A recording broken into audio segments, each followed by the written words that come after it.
Hello, my friends. My name is Darren Gerdes. Here are 5 big stories for today.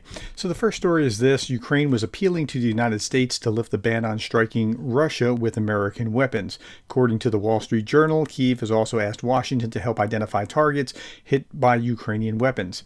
The publication notes that this request came as Russia has made its largest territorial gain in Ukraine in almost 18 months. And I talked about this yesterday or the day before. RT is also carrying this. Russia already outperformed Ukraine's 2023 counteroffensive. Well, the difference there was that Ukraine was trying to get across mined lines and Russia was not. Russia was coming pretty much straight across, and part of that is because Ukrainians can't fire into Russia, and so they can stage as much as they want, and it doesn't, or at least not with Western or American weapons. And so it's a different scenario, but it doesn't mean they're not making hay with it. Okay, big story number 2. By the way, before we go on to that, I put this on my community. I recommend that you watch Anders Puck's videos. Anders Puck Nielsen had this great video on Kharkiv if you want to understand what's happening there, because I don't get it. Like Russia's plan to stretch the line also stretches Russia, and so it's not necessarily helping them. Okay, big story number 2. German Defense Ministry has requested additional $3.8 billion from the government for Ukraine. $3.8 billion isn't $61 billion, but it adds up. And so another $3.8 billion here and another $2 billion there and another billion there. And over time, they accumulate what they need. So thank you to Germany. Okay, Alexander Usyk defeated Tyson Fury to become the first absolute heavyweight champion in 25 years. 35-year-old Fury is the first defeat in his career. Before that, he had 34 wins in 34 fights with 1 draw, and the 37-year-old Usyk won 22 fights in his professional career.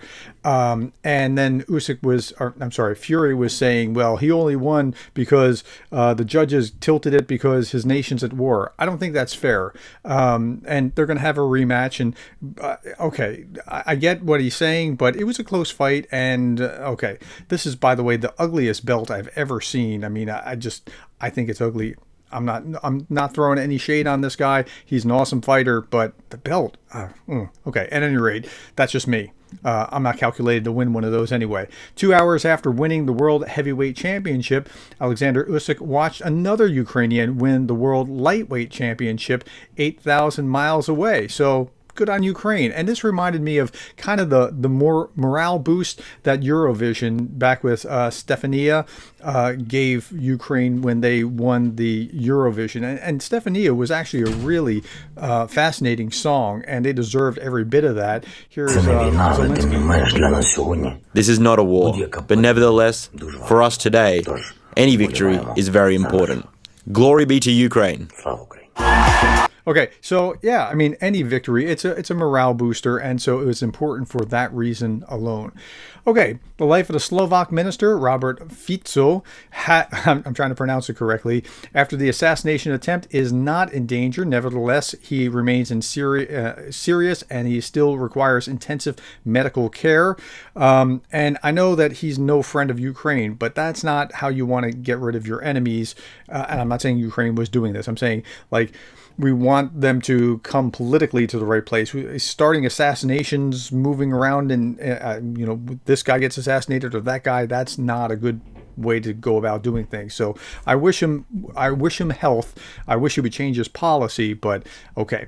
And then we also had this today. It appears that the Iranian president and foreign minister have both died. And this is from Jason J. Smart. So he died there was a tragic event where he was in a helicopter crash. But this headline here in the Times of Israel, I think, is spot on. The death won't change Iranian policy, but would spark a fight for power. So I show you that to say this. Like, sometimes we think, like, well, what happens if Putin's gone? Well, I think that's probably what will happen there. I don't think that this particular death will be good for Russia. I don't know that it'll be bad for Russia. It could be bad for Russia, but I don't think it'll be helpful. I don't know what will happen on the other side, but yeah, this spark of a fight for power is probably what would happen if something happened to Putin. Okay, tell me what you think about this below. I'm curious about your thoughts. Thank you for the time. Thank you for the likes, the shares, the subscribes, and thank you for being the kind of person that cares about Ukraine.